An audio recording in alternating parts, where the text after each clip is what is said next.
You're taking the start of the new year to tidy up your home.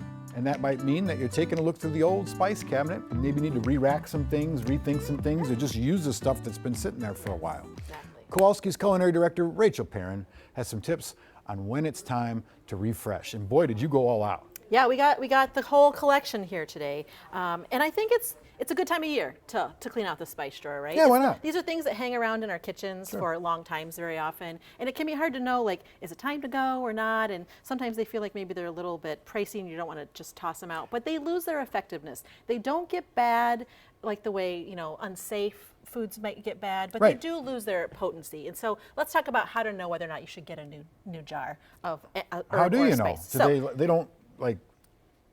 Well, the best way to know is to smell it. So you should be able to take a jar of any herb or spice, and without sticking your nose all the way in it, you should be able to smell it. And it should be very fragrant, very aromatic. Holding it below your chin, you should be able to tell what it is. Okay. So let's give it a smell test. That's a first. good rubric, by the Yeah, way. and then Wait, is this a real smell test? Are we going to do it? Well, no. Well, okay. well, we can do a smell test. You should be able to smell this. Is this stuff fresh? It's very fresh. Okay. And then also you should see the color should be very yeah. colorful.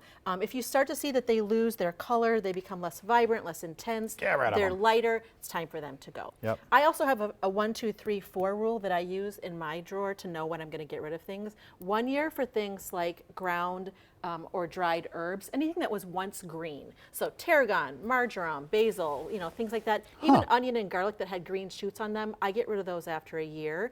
That's pretty easy to do because I use those pretty often. Do you label?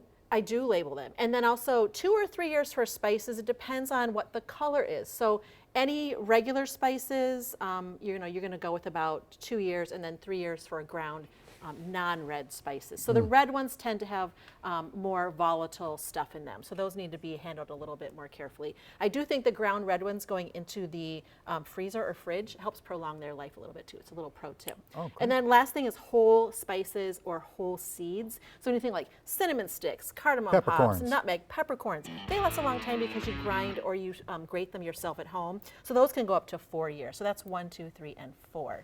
But what if you need to use up a bunch today?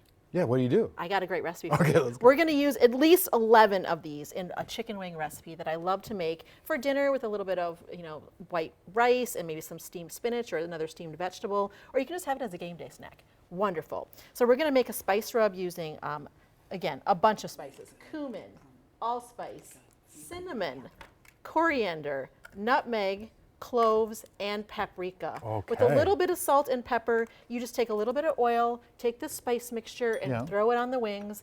Give it. That's like your dry rub. That's your dry rub. And it's all even parts. It's not quite even. There's a little bit Close. less of the cloves, but Okay. there's quite a lot of it in there. So it's a great way to Yum. get rid of a bunch of things. All right. Those go on the wings. I like to air fry mine for Come. 10 minutes, you know, on one side, flip it, give it another 5 minutes That before air they're fryer done. does do the work. Gives it a nice dark texture. And then I've got a little dipping sauce if you want to try it there too. It's called skug. Skug is another way to use up a Skug? Skug. It's Middle Eastern in inspiration. It's got kind of like a pesto-like texture, but instead of being made with basil, it's made with cilantro, jalapeno, and then I've also added in there some coriander, some cardamom, some caraway seeds, and some I forgot the other one. Oh, some crushed red pepper flakes to give it just a little bit of a heat. I feel like most people just buy the dry rub. This is a great dry rub, and it's a way to great just do it use at up home. Stuff too. Fantastic. And they're not hot spicy like heat, like Yeah. make your face melt, No, but they it's are not. nicely warm and fragrant and very spicy. Try it. I No, we wanna got to try it. jump. Thank you so much, Rachel. We're just going to try this real quick during the break. We'll come back and talk about it.